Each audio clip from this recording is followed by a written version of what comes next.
లక్ష్మీనారాయణ గారు. అదే అండి, ఇప్పుడు కాళేశ్వరం విషయంలో మనం అనేక విధాలుగా మనం మాట్లాడుకున్నాం ఇంతవరకు. ఇక్కడ సమస్య ఏంటంటే తెలంగాణకు అదనంగా కేసీఆర్ 1,00,00,000 కోట్ల అప్పు తెలంగాణకు ఆపాదించిపోయిండు. యా. తెలంగాణ అలా సాధించడం కూడా ఏం లేదు. 7 లక్షల కోట్లు తీసుకొచ్చిన అప్పు అది కూడా 11%, 12% తీసుకొచ్చిండు. ఈ రోజు దానికి తీర్పడం, ఎందుకంటే ఇప్పుడు ఖచ్చితంగా మనకు నెలకు 6,000 కోట్ల రూపాయలు వాళ్ళు ప్రభుత్వం అంటే అదనంగా భారం తెలంగాణ మీద పడ్డది. ఒకవేళ ఆయన రీడిజైన్ చేయకపోతే యాక్చువల్గా ఇప్పుడు 1,00,000 కోట్లు దీని మీద వెచ్చించిన దానిలో స్టేట్ బడ్జెట్ 34,000 కోట్లు ఉంది. మనం ఇక్కడ గమనించాలి. స్టేట్ బడ్జెట్ 34,000 కోట్లు అయితే ఆయన రీడిజైన్ చేయకపోతే స్టేట్ బడ్జెట్ తోనే ప్రాజెక్ట్ కంప్లీట్ అయ్యేది ఉండే. అప్పులో ఈ తెలంగాణ మీద రావాల్సిన భారం ఉండకపోతుండే. అనవసరంగా రీడిజైన్ చేసి 1,00,000 కోట్ల భారం తెలంగాణకు పెట్టి వెళ్ళిపోయింది కేసీఆర్. ఆ 1,00,000 కోట్లలోనే దీని మీద అనేక కుంభకోణాలు జరిగినాయి. ఎవరికి వాళ్ళు దోసుకోవడం జరిగింది. ఇక్కడ ఖచ్చితంగా ఎందుకొరకంటే 27 మంది మీద విజిలెన్స్ వాళ్ళు, ఇంజనీర్స్ రిపోర్ట్ ఇచ్చిండ్రు. విజిలెన్స్ అండ్ ఎన్ఫోర్స్మెంట్ వాళ్ళు కేవలం 3 మీద వాళ్ళు ఏసీబీ దాడులు చేయడం జరిగింది. అది కూడా ఆయన మురళీధర్ రావు ఈఎన్సీ, తర్వాత ఆయన హరిరాము, తర్వాత శ్రీధర్. ఇప్పుడు వాళ్ళ వాస్తవానికి ఇప్పుడు వాళ్ళు డిస్ప్రపోర్షనేట్ ప్రాపర్టీ మీద వాళ్ళు ఏసీ వాళ్ళు బుక్ చేసినారు. అంటే డిస్ప్రపోర్షనేట్ ప్రాపర్టీ, వాళ్ళ ఆదాయానికి మించిన ఆస్తులు ఉన్నాయని దాని మీద బుక్ చేయడం జరిగింది. వాళ్ళని జైల్లో పంపిరు. వాళ్ళు 2-3 నెలలు జైల్లో ఉండి వచ్చేసి విడుదలై వచ్చారు. కేసులు తేలే వరకు ఏసీబీ కేసులో వీళ్ళు డిస్ప్రపోర్షనేట్ అంటే ఆదాయానికి మించిన ఆస్తులను వాళ్ళు లెక్కగట్టి ఈ రోజు అటాచ్ చేయడం జరిగింది.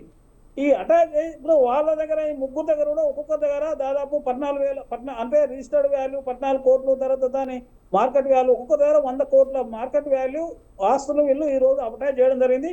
ఆ కేసు డిస్ప్రపోర్షనేట్ ప్రాపర్టీ కేసు తేరే వరకు అటాచ్మెంట్ ఆ ప్రాపర్టీ వాళ్ళు ఏ విధమైన అదిగా జప్తులనే ఉంటాయి, ప్రభుత్వ జప్తులనే ఉంటాయి. వాళ్ళ మీద అమ్మరాదు, చేయరాదు, ఏం రాదు. అది ఒక విషయం.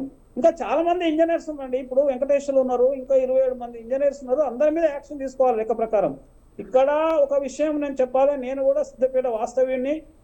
ఎందుకొరకంటే మల్లన్న సార్లో మా విలేజ్ మునిగిపోయింది. నాకు వాస్తవమైన ప్రాక్టికల్ విషయాలు బాగా ఉన్నాయి మల్లన్న సార్ మీద. ఎక్కడంటే ఇప్పుడు ఎట్లుందంటే హరీష్ రావు, నేను 94 నుంచి 2006 దాకా సిద్దిపేట హెడ్ క్వార్టర్ ఏఈగా పనిచేసిన నేను ఇరిగేషన్ డిపార్ట్మెంట్లో. అప్పుడు హరీష్ రావు 96లో 94లో ఆఫీస్ బాయ్ వచ్చిందండి. ఆఫీస్ బాయ్ వచ్చి ఉరుకురుకు పోయి చాలా అందించేవాడు రివ్యూ మీటింగ్లో ఆఫీస్ బాయ్. మరి ఇవాళ ఆఫీస్ బాయ్ వచ్చిన హరీష్ రావు ఆస్తులు ఇవాళ ఆనాడు 94 ఆఫీస్ బాయ్ వచ్చిన హరీష్ రావు మామ దగ్గర ఆఫీస్ బాయ్ వచ్చిన ఆయన ఆస్తులు ఇవాళ ఏమున్నాయి హరీష్ రావు. ఆ విధంగానే వాళ్ళ ఆస్తులు అందరూ ఇప్పుడు కవిత ఆస్తులు కానీ, కేటీఆర్ ఆస్తులు కానీ, కేసీఆర్ ఆస్తులు కానీ, వాళ్ళ బంధువర్గం ఆస్తులు కానీ, సంతోషరావు ఆస్తులు కానీ కంపేర్ చేసుకోవాలి. ఈ రోజు రాజకీయ నాయకులు ఎందుకంటే ఓ అంశం చెప్పవలసి వస్తుంది. నేను అధికారులు చెప్పకూడదు, రిటైర్డ్ అధికారిగా. కానీ ఇక్కడ సమస్య ఏంటంటే అధికారులను ఏసీబీలో రైడ్ చేస్తున్నారు, ఓకే. కానీ సేమ్ టైంలో రాజకీయ నాయకులను కూడా అసలు బుక్ చేయాల్సిన అవసరం ఉంది.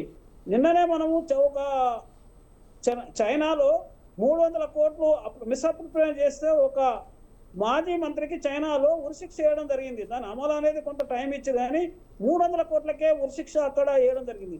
మరి అలాంటిది ఇక్కడ వివక్షత ఏంటంటే మనకు ఇప్పుడు సరే లాలూ ప్రసాద్ యాదవ్ గడ్డు కుంభకోణం అన్నారు, లేకుంటే వాళ్ళను ఆయన మీద మరి శిక్ష వేసినారు. ఒక 300-400-500 కోట్లకే గంటి కుంభకోణం మీద ఆయన ఆ విధంగా శిక్ష చేస్తే ఇక్కడ 1,000 కోట్లు చేసిన రాజకీయ మన రాష్ట్రాలు, తెలుగు రాష్ట్రాలు అనుకో, మన దగ్గర అనుకో, మరి వీళ్ళ మీద 1,000 కోట్ల వీళ్ళ పూర్వ ఆస్తులు ఏంటి, ఇప్పటి ఆస్తులు ఏంటి, ఈ కాళేశ్వరం మీద మరి వచ్చిన తర్వాత ఏ విధంగా సంపాదించారు వీళ్ళు రాజకీయ నాయకులు. హరీష్ రావు కానీ హరీష్ ఏముంది, కవిత ఒక్కసారి బ్యూటీ పార్లర్ పెట్టుకున్న ఆమె ఈ రోజు 1,000 కోట్లు ఎట్లా వచ్చినాయి, కేటీఆర్కి ఎట్లా వచ్చినాయి, హరీష్ రావుకి వచ్చినాయి, సంతోష్ రావుకి ఎట్లా వచ్చినాయి, ఇవన్నీ ఎట్లా వచ్చినాయి అనేది తీయవలసిన అవసరం ఉంది ప్రజాస్వామ్యంలో. ఎందుకంటే ప్రజలకు ఇది అవసరం. ఎందుకంటే ప్రజలు తెలుసుకోవాలి వాస్తవాలను. ఈ రోజు అధికారులను డిస్ప్రపోర్షన్ ప్రాపర్టీ కింద ఇంజనీర్లను వేసిండ్రు, ఓకే. వాళ్ళు తప్పు చేసినప్పుడు ఖచ్చితంగా అవినీతి చేసిన వాళ్ళని శిక్షించాలి. అట్ ద సేమ్ టైం రాజకీయ నాయకులను కూడా శిక్షించవలసిన అవసరం ఉంది ప్రజాస్వామ్యంలో ఖచ్చితంగా. ఎందుకంటే అది ఇప్పుడు ఇక్కడ సమస్య ఏమొస్తుందంటే ఇంకోటి, ఆ రాజకీయ నాయకులను శిక్షించకపోవడం వల్ల అంటే ఏ పార్టీలో ఉన్నా కూడా వాళ్ళు ఏదైతే అక్రమంగా సంపాదించి విదేశాలలో వాళ్ళు స్విస్ బ్యాంకులో పెడుతుండ్రో వాళ్ళని శిక్షించవలసిన అవసరం ఉంది మన డెమోక్రసీలో ఖచ్చితంగా. ఎందుకంటే అధికారులతో పాటు వాళ్ళని కూడా శిక్షించాలి. శిక్షిస్తేనే మన ముందు రాజకీయాలు ఒకవేళ బాగుపడతాయి అనేది నేను అనుకుంటా ఈ సందర్భంగా. కాబట్టి ఈరోజు అటాచ్మెంట్ అనేది కామన్గా చేస్తారు. ఒక కేసు రిజిస్టర్ అయినప్పుడు వాళ్ళ దగ్గర డిస్ప్రపోర్షన్ ప్రాపర్టీ కిందనే వీళ్ళని ఏసీబీ వాళ్ళు ఐడి బుక్ చేసి కాబట్టి అటాచ్మెంట్ చేస్తారు. మిగతా వాళ్ళ మీద కూడా యాక్షన్ తీసుకోవాలి. ఇంకా చాలా మంది ఉన్నారు. వెంకటేశ్వర్లు ఉన్నాడు, ఆయన కూడా కీలకమైన ఇంజనీర్ చీఫే. ఆయన మీద 3 మీద రైడ్ చేసిన ఇంకా 27 మంది ఉన్నారు. మొత్తం కాళేశ్వరం మీద అవినీతిగా చేసిన వాళ్ళు, అక్రమ సంపాదన చేసిన వాళ్ళు ఉన్నారు. వీళ్ళ మీద కూడా యాక్షన్ తీసుకోవాల్సిన అవసరం ఉంది. ఇక్కడ గమనించవలసింది ఏంటంటే ఈ కాళేశ్వరం ప్రాజెక్టు ఒక గుదిబండగా మారిపోయింది. తెలంగాణకు ఒక గుదిబండగా మారిపోయింది. దాని ద్వారా కూడా సేద్యం ఇప్పుడు ఎట్లుందంటే ఆయన ఈ అంచనా వ్యయాన్ని పెంచడంతో, అధిక భారం చేయడంతో సేద్యానికి కూడా వాళ్ళు సవ్యంగా దానికి ఉద్దేశించిన ఆయకలు సాగుకు నీళ్లు ఇవ్వడానికి కూడా, సాగుకు ఇవ్వడానికి కూడా సాధ్యం కాని పరిస్థితి ఉంది ఇప్పుడు. అది టోటల్గా అంత 1,00,000 కోట్ల ప్రజాధనం ఉంది. ఆ ప్రజాధనం అంటే అప్పుల ద్వారా తీసుకొచ్చిన ప్రజాధనము. అది రాష్ట్రానికి అధిక భారమైంది. ఇప్పుడు మనం దాని మీద వడ్డీలు కట్టడం జరుగుతుంది, ఇంట్రెస్ట్ కట్టవలసింది. దాని మీద నిరుపయోగం అయిపోయింది. అంత 1,00,000 కోట్లు వెచ్చించినప్పుడు కూడా ఉపయోగం అయిందంటే ఉపయోగం కాలేదు. అది కేవలం ఏంటంటే కేసీఆర్ ఫామ్ హౌస్కు నీళ్లు పోవడానికి కెనాల్ అక్కడ వరకు కంప్లీట్ చేసుకుంటే ఆయన అక్కడ వాస్తవానికి కేసీఆర్ 70 కోట్లతోనే ఒక అనేక చుట్టుముట్టు ఉన్న చెర్లకుంటలు అభివృద్ధి చేసుకున్నారు. ఈ కాళేశ్వరం కెనాల్ ఆయన ఫామ్ హౌస్కు తీసుకుపోయింది కేసీఆర్. ఎందుకంటే అక్కడ కొండపోచమ్మ సాగర్ చుట్టుముట్టు అంతే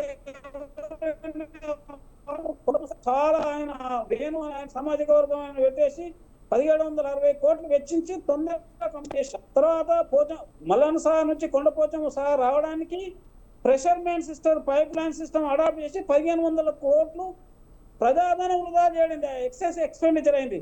చాలా ఉన్నాయి కాళేశ్వరంలో అవకతవకలు. ఎందుకంటే ఆయన స్వార్థం కొరకు తొందర కావాలని కెనాల్ సిస్టమ్ కాకుండా పైప్ లైన్ సిస్టమ్ తీసుకురావడం వల్ల 1470 కోట్లు అదనం ఖర్చు అయింది. దాని మీద హైకోర్టులో కూడా కేసు జరిగింది. మల్లన్న సాగర్ మీద కూడా 14 గ్రామాలను అనవసరంగా దాని 1.5 టీఎంసీ ఉన్న దాన్ని 50 టీఎంసీ చేసి ఒక 3-4 ఊళ్ళు మునిపోయేది ఉండే ఒరిజినల్ ప్రపోజల్లో కాళేశ్వర ప్రాణాయిత వచ్చేవాళ్ళు. అటువంటిది 14 ఊళ్ళను వాళ్ళ జీవితాలను విధ్వంసం చేయడం జరిగింది. ఇక్కడ కాళేశ్వరం ప్రాజెక్టులో ఒక ఆర్థిక పాటు ప్రజా జీవనం యొక్క అనేక గ్రామాల ప్రజల యొక్క జీవనాలను కూడా విధ్వంసం చేయడం జరిగింది. ఆ ఉపయోగం కూడా లేదు. ఇవ్వాలంటే కూడా 10 టీఎంసీలు కూడా ఎక్కువ నిలవడ చేయడం లేదు మల్లన్న సార్లు. కాబట్టి ఇలాంటి చాలా అక్రమాలు చేయడం జరిగింది కాళేశ్వరం ప్రాజెక్టు. ఇదంతా కూడా జరిగిన నేపథ్యంలో కాంగ్రెస్ ప్రభుత్వం ఏదైతే వింగేసిందో అదంతా కూడా కాదు, సిబిఐకి అప్పచెప్పాలంటే కూడా సిబిఐని దింపింది రంగంలోకి. కావాలి ఖచ్చితంగా సిబిఐ ఏం తెలుసు అనేది మాత్రం పెట్టుకోవాల్సిన పరిస్థితి ఏర్పడ్డది.